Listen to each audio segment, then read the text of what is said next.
Drama serial जंजीरें अब एक ऐसे धमाकेदार और सनसनीखेज मोड़ पर आ चुका है जहां कहानी के सारे मोहरे पलट गए हैं। बानो की पुरअसरार मौत, हवेली के सबसे बड़े गद्दार का बेनकाब होना और मासूम रबिया पर लगने वाला नया इल्जाम। आज की इस वीडियो में हम आने वाली एपिसोड की ऐसी तफसीली कहानी आपके साथ शेयर करेंगे जो आपके होश उड़ा देगी।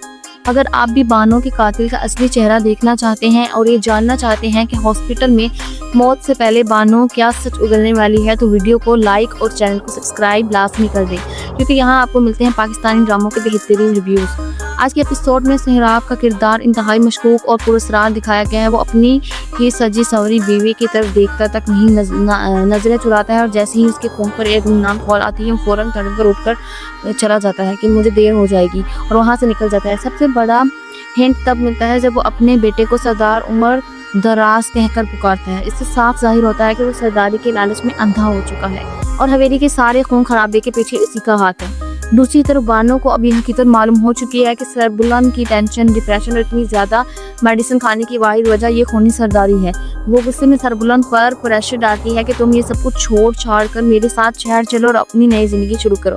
ये सरदारी तुम्हारे लिए नहीं बनी, तुम ये नहीं संभाल सकते। सहराब लाला सब कुछ पहले भी तो संभालते आए थे ना, वो आगे भी देख लेंगे। लेकिन सरबुलन शहर भागने से साफ इनकार कर देता है, क्योंकि वो अपने भाई शेरदिल और दोस्त मुदस्सिर के कारतों तक पहुंचना चाहता है। वो बिजदलों की तरह मैदान छोड़कर नहीं जा सकता।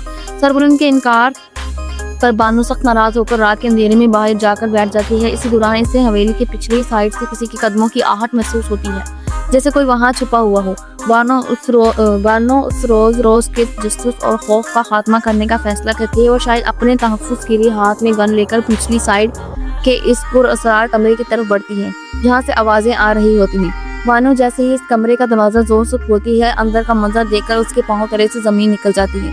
वहाँ कोई गैर नहीं बल्कि उसका अपना सगा भाई सहराब इस हवेली की मकार मुलाजमा के साथ खड़ा होता है। बानो के सामने अपने भाई की पूरी हकीकत खुलकर आ जाती है कि हवेली में शेरदिल लाला को ज़ायत देने वाला, मुदस्सिर को रास्ते से हटाने वाला और सरबुलन की जिंदगी अजाब बनाने वाला कोई और नहीं बल्कि इसका अपना सगा भाई सहराब ही है। सहराब जब देखता है कि इसकी जाहो जलाल और सरदारी की सारी प्लानिंग बानो के सामने आ गई है, तो वो खौफजदा होकर बानो को सब कुछ बता देगा।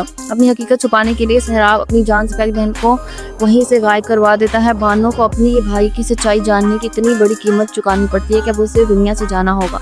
अगले ही दिन बानो को अचानक गायब होना पूरी हवेली को हिला कर रख देता है। हर तरफ बानो की तलाश शुरू हो जाती है। सब परेशान है कि बानो अपने कमरे में नहीं है तो कहाँ गई। ऐसे में वो नमक हराम मुलाजमान जो सहराब के साथ मिली जानबूझकर बात का रुख मोड़ने के लिए कहती है कि कहीं बानो बीबी कहीं हवेली से बाहर ना चली गई हूँ। इस पर बीबी जान तड़प उठती है कि वो अकेली हवेली से बाहर क्यों जाएगी, क्या बकवास कर रही हो तुम। सरबुलन भी वहाँ आ जाता है और बताता है कि बानो रात को मेरे कमरे में आई थी, काफी परेशान थी, लेकिन इसके बाद अचानक कहाँ चली गई मुझे नहीं मालूम। सहराब अपनी गर्दन बचाने के लिए इस सारी मुसीबत का इल्जाम मासूम रबिया पर डाल देता है कि ये सब इस मनहूस और नामहरम लड़की की वजह से हो रहा है। जब से तुम इस लड़की को इस हवेली में लेकर आए हो, यहाँ मुसीबतों के पहाड़ टूट पड़े हैं। रबिया अपने ऊपर ही झूठा इल्जाम सुनकर अंदर से टूट जाती है, क्योंकि बानो ही तो इस हवेली में उसकी सबसे अच्छी दोस्त थी। जब रबिया बाहर खड़ी रो रही होती है तो बानो की भाभी भी आकर उससे नोचने की कोशिश करती है कि सब तुम्हारी वजह से हुआ है, अगर मेरी बानो को कुछ हुआ तो मैं तुम्हें जिंदा नहीं छोड़ूंगी। इधर सहराब हवेली वालों को दिखाने के लिए कि वो कितना परेशान है, पूरे गाँव को इकट्ठा कर देता है और बंदों पर चिल्लाता है कि मेरी बहन को ढूंढो, अगर वो ना मिली मैं किसी को नहीं छोड़ूंगा। सबको बानो के पीछे लगाकर सहराब को ढूंढने के बहाने हवेली से निकलता है और दूर एक वीरान पहाड़ी की चोटी पर जाकर खड़ा हो जाता है। वहाँ सहराब का खास आदमी आता है और कहता है कि लाला आपने जैसा कहा था मैंने वैसा ही कर दिया। इस आदमी के जानने के बाद सहराब चोटी पर अकेला खड़ा ठाड़े मार मार कर रोता है और चीखता है, क्योंकि सरदारी की हवस में उसे मजबूरन अपनी सगी बहन को अपने रिश्ते से हटाना पड़ा। इसी दौरान हवेली में इत्तला पहुंचती है कि बानो हवेली की पिछली साइड पर अधमरी हालत में मिली है। फौरन उसे शदीद जख्मी हालत में हॉस्पिटल मुंतकिल किया जाता है। हॉस्पिटल में सहराब, उसकी बीवी और सरबुलन तीनों मौजूद हैं।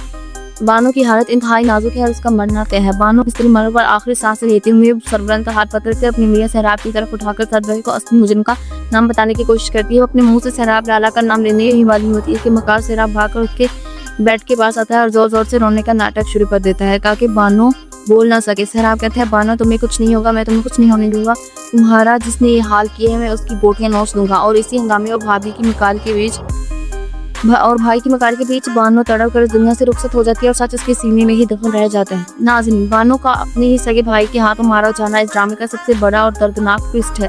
آپ کو کیا لگتا ہے، کیا سربلند بانو کے جانے کے بعد صحرا کے اس گھنونے چہرے کو بے نقاب کر پائے گا؟ کمنٹ سیکشن میں اپنی رائے لازمی دیں، ویڈیو کو لائک کریں اور چینل کو سبسکرائب کرنا نہ بھولیں۔